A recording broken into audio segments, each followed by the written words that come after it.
자, 여러분, 부동산 경매의 복잡한 법적 절차들 여전히 딱딱하고 헷갈리시죠? 오늘은 이 지루한 법 조항들을 고위험, 고수익, 실전에서 즉시 써먹을 수 있는 아주 명확하고 치명적인 마일스톤 가이드로 탈바꿈시켜 드리겠습니다. 바로 시작해볼까요? 오늘 우리가 하나씩 정복해 나갈 마일스톤들입니다.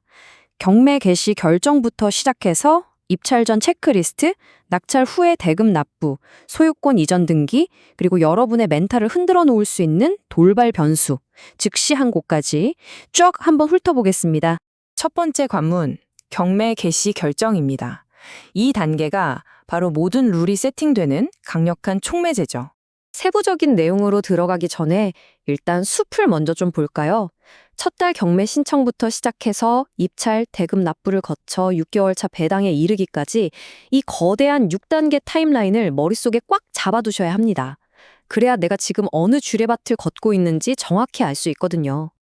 여기서 진짜 중요한 개념이 하나 등장합니다. 바로 경매 개시 결정 기입 등기인데요. 이게 등기부등본에 딱 찍히는 그 순간 부동산은 법적으로 완벽하게 묶여버립니다. 그리고 더 중요한 건 어떤 빚이 살고 어떤 빚이 죽을지 결정하는 절대적 기준인 말소기준 권리가 바로 여기서 확립된다는 겁니다. 자, 법은 누구 편도 들지 않습니다.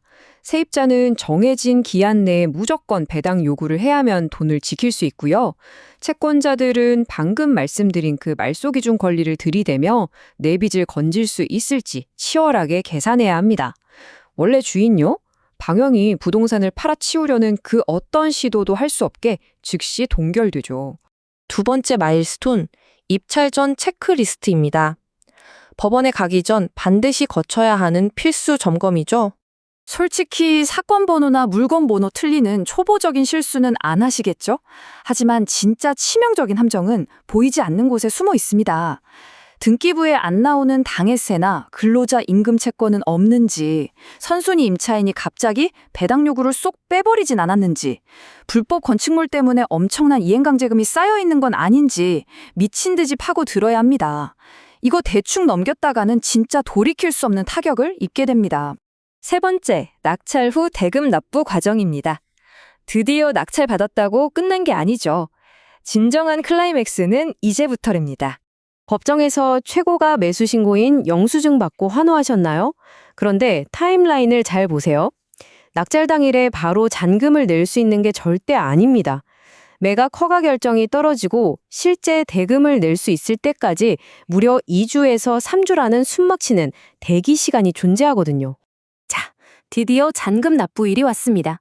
이때부터는 발로 뛰어야 합니다.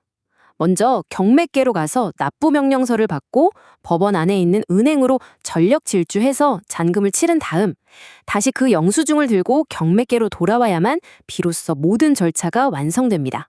동선이 꽤 바쁘죠? 여기서 정말 엄청난 사실 하나 알려드릴까요? 아직 공적인 등기부에 여러분 이름이 올라가기 한참 전이라도 말이죠. 방금 그 은행 창구에서 잔금을 완납한 바로 그 1초의 순간 민법상 여러분은 이미 완벽하고 실질적인 법적 소유자가 된 겁니다.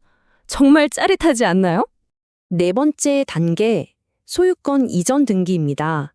이제 거대한 서류의 미로를 통과할 시간입니다. 내가 법적 소유자라고 해서 끝이 아니에요. 국가 등기부에 내 이름을 새겨 넣으려면 산더미 같은 서류를 법원에 내야 하거든요. 각종 대장부터 취득세 영수증, 국민주택채권 매입 영수증까지 하나도 빠짐없이 챙겨야 합니다. 그런데 여기서 여러분이 진짜 병적으로 집착해서 꼼꼼하게 봐야 할 문서가 하나 있습니다. 바로 말소할 목록입니다. 자, 7,200원. 대체 이 숫자가 뭘까요? 여러분이 경매로 낙찰받은 뒤에 등기부에서 지워버릴 권리, 즉 근저당이나 가압류 같은 걸 하나 지울 때마다 내야 하는 등록 면허세입니다. 만약 여러분이 실수로 안 지워도 되는 권리까지 말소할 목록에 적어버리면 그 실수 하나당 7,200원씩 여러분의 생돈이 허공으로 그냥 날아가는 겁니다. 드디어 마지막 5번째 섹션, 돌발 변수, 직시항고입니다. 안심하는 순간 훅 치고 들어오는 치명적인 매복 공격이죠. 서류 다 냈다고 끝인 줄 아셨죠?